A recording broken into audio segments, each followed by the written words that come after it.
What's going on YouTube? 0088 here, and it's time to review. And we're going to review Star Wars, well actually no, it's called Rogue One, A Star Wars Story. And it's a spin-off.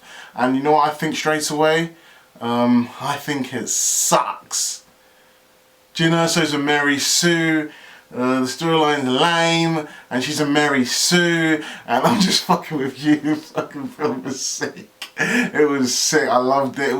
This is what Force Awakens should have been. This is what the prequels should have been. And oh my days, Rogue One was sick. But first, let me just get into it. Let me show you the structure of this video before I get into it, so you guys don't have to worry. I'm gonna do like the first half of the video is gonna be just spoiler free, my thoughts, how it made me feel. I'm not gonna spoil it at all. And then the second half of the video is gonna be spoilers galore. Obviously, I'll tell you when. I'll put a little marker up. I'll tell you exactly when the spoilers are going to come in. You'll know when to leave if you haven't seen the film. You just want to see what my thoughts are without any spoilers. But anyway, let's get into it. Non-spoiler review.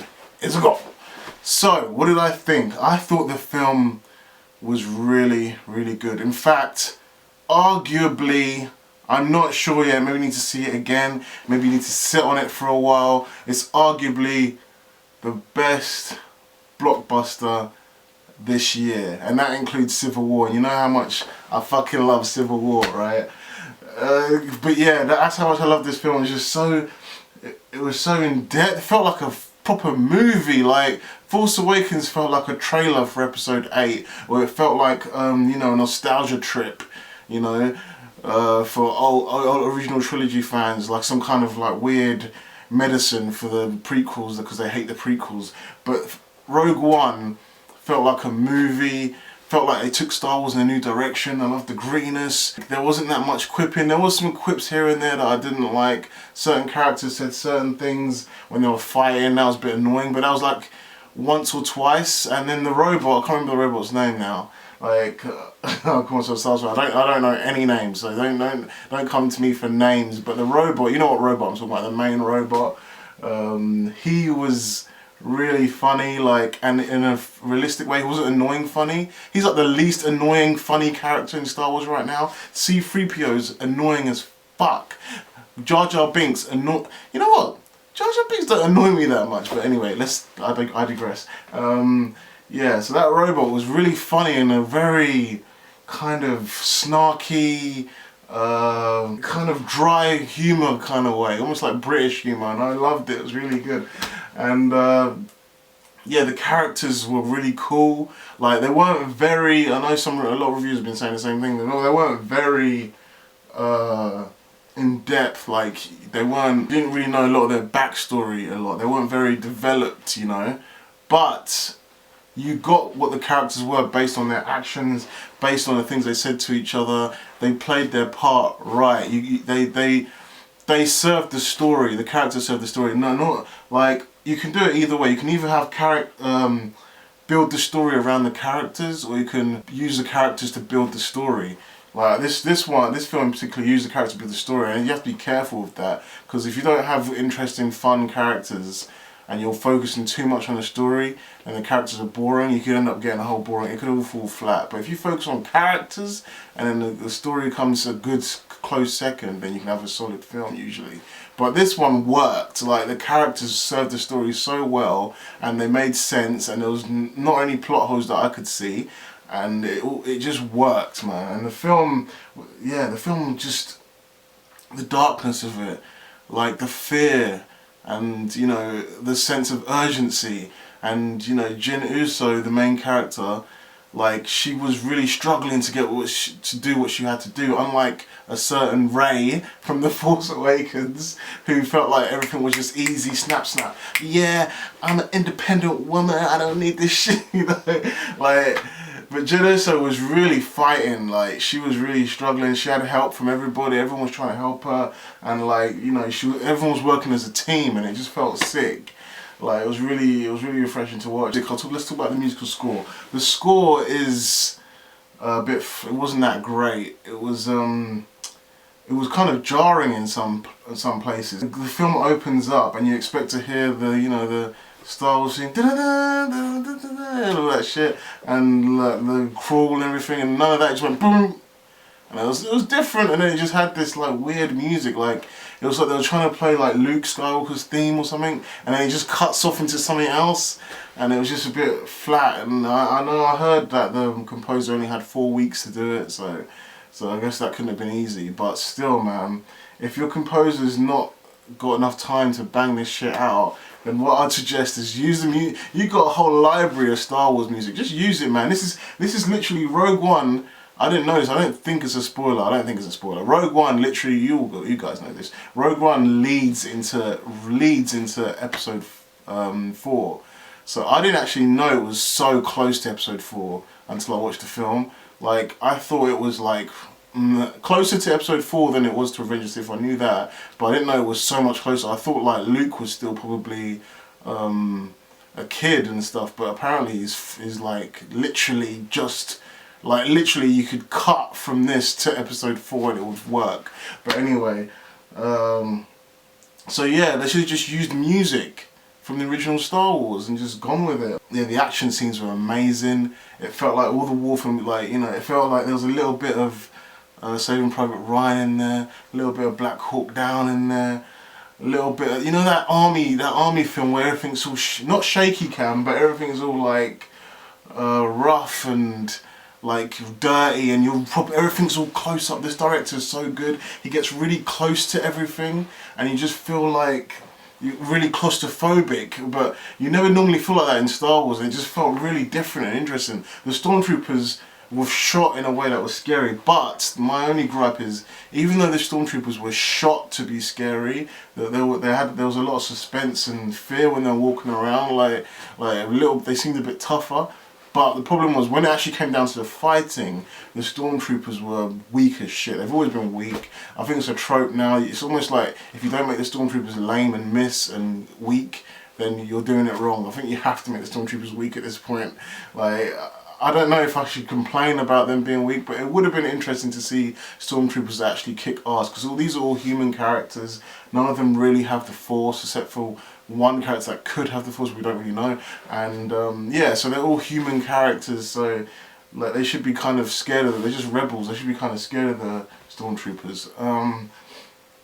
Anything else before I go into spoilers? I really want to go into spoilers now, but I want to think of anything else. But anything else? Yeah, the ending was just shocking. There was so much stuff you didn't expect that was going to happen, but it made sense that it happened. And yeah, that's all I could say really about spoilers, because I really want to just get into spoilers now and, you know, dive deep into this shit. So I'll give you my overall rating. If you guys want to cut off here and find out, I'd give it a solid 8. No, you know what? I'll give it a 9 out of 10. 9 out of 10. I think I gave Force Awakens like a 7 or something. You guys can see my review of the Force Awakens, man. Because I actually liked, the thing is, I liked Force Awakens. It was fun, but the more I think about the Force Awakens, the more it annoys me, you know. But this film was just wow. It's just what Star Wars should be from now on. Like, but anyway, let's get into my spoilers.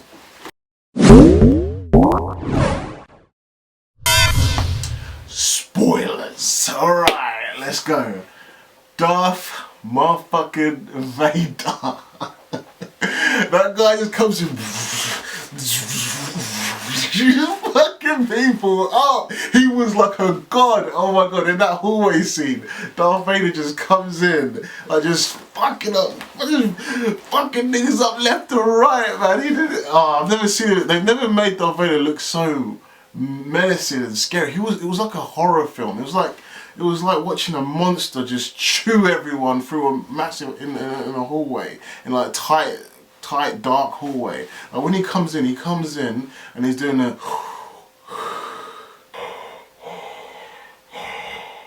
you know, he's doing his little breathing thing, and then his lightsaber, man, you just see the lightsaber in the darkness, and you're just like, oh no, they're gonna cut it off here. But no, they don't cut it. He just keeps hacking people, and he's throwing them up, holding them there while he's hacking people. Oh my god, I just had to get that Darth Vader scene out of the way straight away, because it was fucking epic. That is worth price of admission alone, that Darth Vader scene. You only see Darth Vader for like like roughly about 3 to 4 minutes. Like you don't really see much of him. You see him introduced at the rough in the middle at some point, talking to that main commander guy in the white. I can't remember his name. See, that's the thing, I don't remember anyone's names in this except for Jyn Erso, because I kept saying that, and Galen Erso, because her father, I kept saying his name more than hers. And Darth Vader was, you could see it. I was trying to look. I was like, oh shit, that's not Hayden Christensen. They wouldn't do that. Like you could see like some guy that was quite tonk as well. It was quite muscular, like coming out of that weird shower thing. Shower, like I don't know, that chamber thing where it was like I'm cooling down or whatever he does in that. And he was quite tonk. Like, I noticed that, and I was like, is that Hayden Christensen? Because it definitely ain't, obviously they ain't the old guy from the original, or some other old guy or whatever. But yeah, like he was a beast. I know a lot of people have been complaining about that scene where he says he does a quip, Darth Vader quipping. I know, not even Anakin really quipped, did he? I mean, like in the prequels, but I think he did when he was a kid. But anyway, Darth Vader did a force choke. And then he was like, don't choke on your ambitions or your aspirations or something like that. And a lot of people hated that because it was like, Darth Vader quipping, no. And I could see why they hated it. But at the same time, I don't know, man. I don't know if I kind of like that. I don't know. Because he wasn't like, don't choke on your ambitions. He was like, don't choke on your ambition. Well, I don't know. He was joking, but he was kind of like in a menacing kind of way. I don't know. Maybe if you dissect the other films, I'm sure he's said something similar that is kind of a quip. I don't know. A pun or whatever. He punned. Yeah, I know. Yeah, maybe he shouldn't have done that. But anyway, enough of that. Darth Vader was sick. There was such little of him. Like I wanted more, but then when I think back to it, I think it was just right because. Like he's such a, like I thought I was just waiting. I kept waiting for Darth Vader to show up. That was kind of bad because, like you should be enjoying the film for what it is, what's happening in the film. Not waiting for characters to show up too much because I got to a point where I was really waiting for him. I really wanted him to show up, but he did show up and he delivered. But I thought it would do a bit more. I thought there's going to be a scene where he's like getting, like he's like. X-Wings are coming in and he just fucking force grabs them and just starts chucking them. That would have been too much. I'm glad I didn't direct that. Like what we got was perfect. Like Darth Vader, they only bring him out in serious situations and they were about to get the Death Star plans.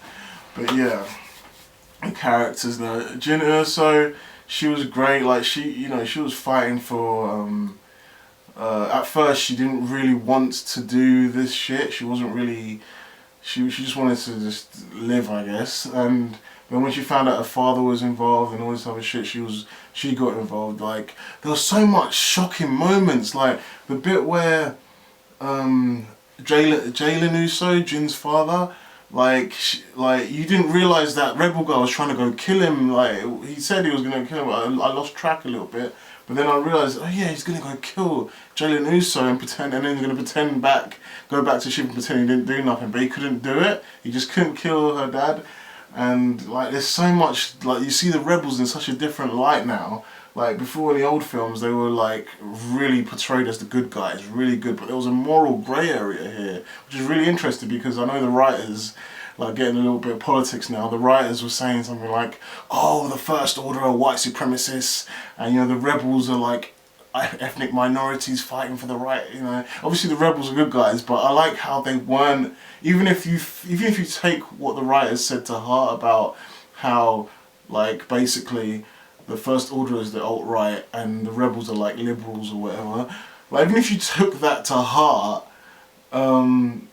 they're still showing the grey area of the rebels, that they're not all good, that like they do certain things that are wrong for the greater good, as well, so like I love that they're bringing in the grey area, and this is what Star Wars should be now in the 21st century. They should move away from the black and white. I know it's classic Star Wars, I know it's what it was built on, but they should start trying to expand it now and show the grey areas of all characters. That's what I think Force Awakens should have had as well. I understand Force Awakens had a lot to do. They had to bring back the nostalgia tears for the original trilogy crybabies that hate the prequel trilogy.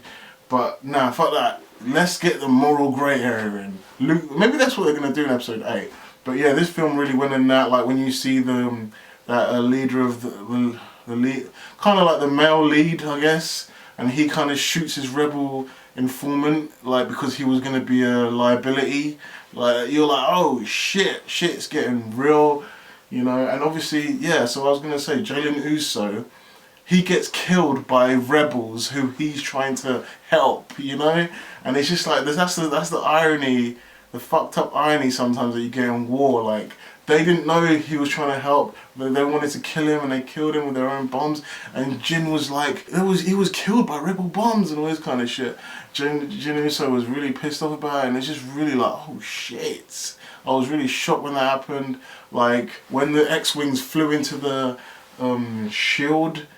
And it blew up. I was like, oh my god! And it's like, and then the real shit started happening when characters started dying. And that Donnie Yen, when he was all like, the force is with me, I'm with the force, force is with me, I'm one with the force, force is with me, or whatever. And he was trying to walk through, and then he dies. I was like, oh no! I thought these guys were gonna be the Knights of Ren or some shit. I was like, no, film theory is wrong. So all the characters died.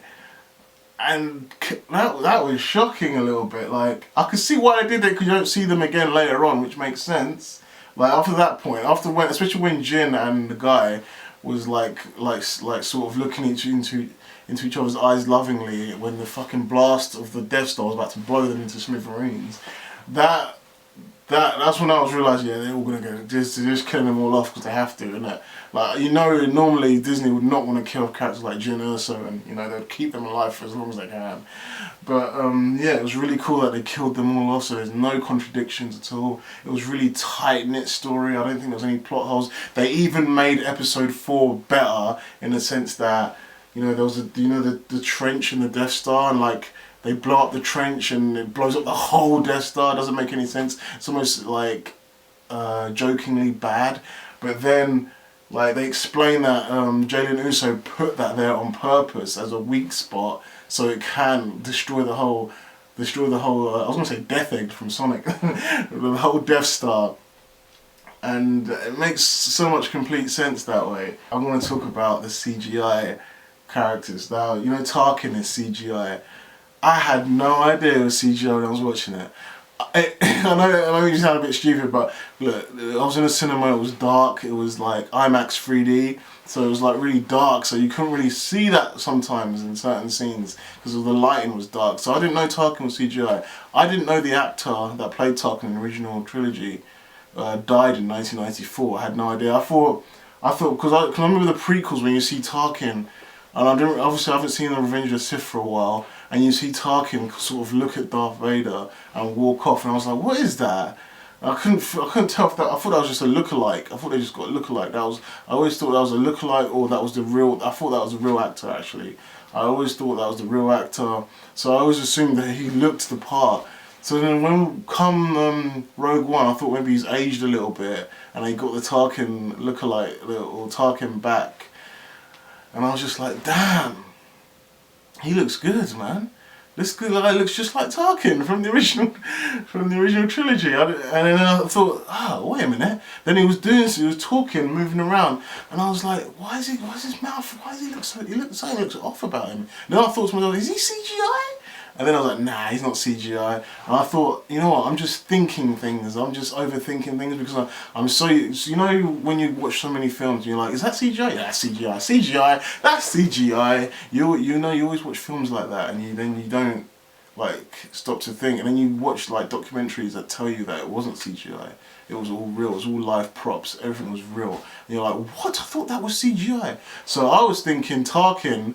I thought it was CGI, but I slapped myself and thought, nah, it's not CGI. It just looks like CGI. Nowadays, films have all these filters and color corrections that sometimes things look like CGI, but they're actually not.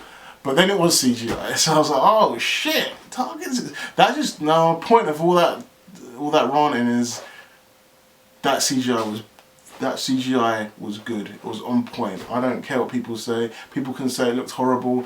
The reason why I couldn't see it was because I wasn't looking for it. People that thought the CGI was horrible, it's because they know the actor died. They knew he was gonna be CGI, so they were looking for it. They were looking for faults. I didn't see any faults because I didn't even know he was going to be CGI in the film. I just thought it was going to be either a lookalike. I didn't even know the actor was dead. I didn't really know too much about the Tarkin character, to be honest with you. Except for I knew he was always a badass walking around on the Death Star, like sometimes giving orders to Vader. Vader of all people.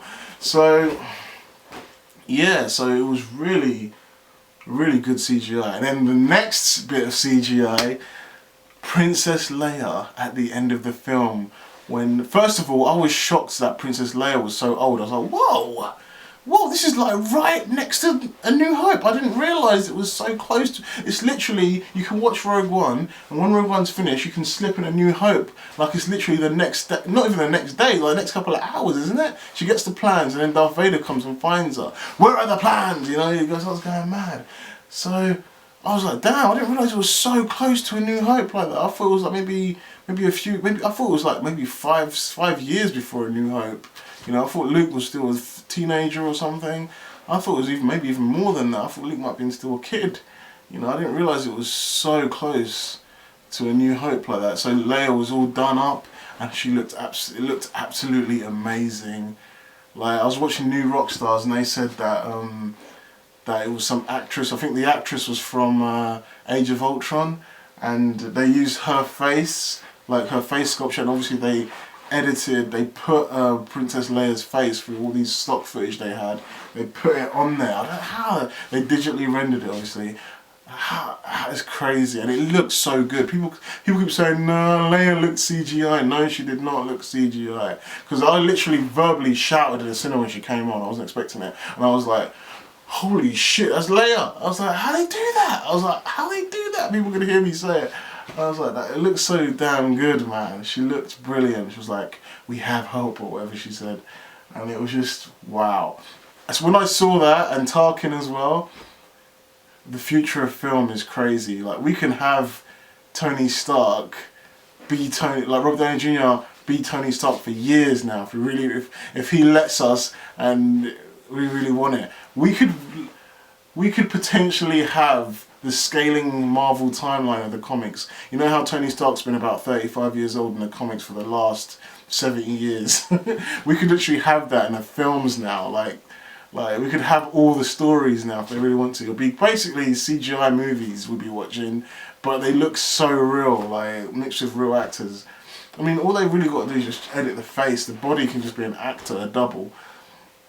And it's getting so good, man. Obviously, the last time we saw it was Robert Downey Jr. when he had it in Civil War, and obviously Ant-Man with Michael Douglas when they made them younger, and they've done it to Leia now and Tarkin, and it looks brilliant, man.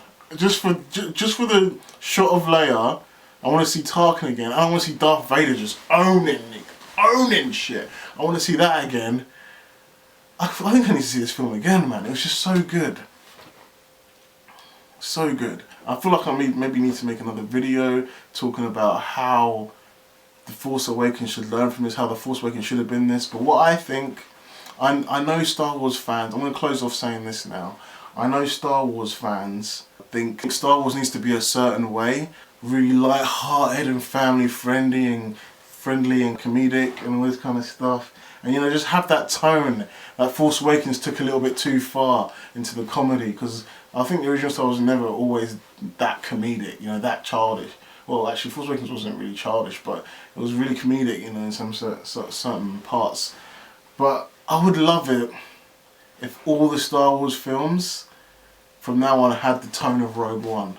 Like, it doesn't have to feel like a war, or like a proper, like, even though it's called Star Wars, it's called Star Wars, make it like a war. But anyway, like, it doesn't have to feel like there was a lot of light-hearted moments, just a seriousness. In fact, all films, just a seriousness of it. Like, they're taking it seriously, and it really made me get invested in it, get invested in their plight. Things seemed scary. Things had stakes. You were actually worried for these characters, and you know, and it was. I just really enjoyed it, man. I'm gonna have to watch this film again. But yeah, that's my review. I wanted to go a little bit more into the whole how it's better than Force Awakens, really dig into Force Awakens. I liked Force Awakens, but there was so many plot holes, and after a year of thinking on Force Awakens, the more I think about the Force Awakens, the more I dislike it. Like, because I know what they could have done. They could have had Leia as a flipping Jedi. I just realised that. They could have had Leia, because they were going on about it. They were proper going on about how foreshadowing Leia becoming a Jedi at the end of the Return of the Jedi. They were proper foreshadowing that. And they just made everyone go back to stage one of their careers. They made everyone go back to where they were in A New Hope. And that really pisses me off, you know. They could have made the Force Awakens could have been something special, but it was just something meh, you know. Rogue One was something special. It was really good. It was really epic. I enjoyed it. 9 out of 10. Anyway, that's my review on Rogue One, A Star Wars Story. I hope you enjoyed it. If you did, give me a like, subscribe, and I'll see you again. Peace.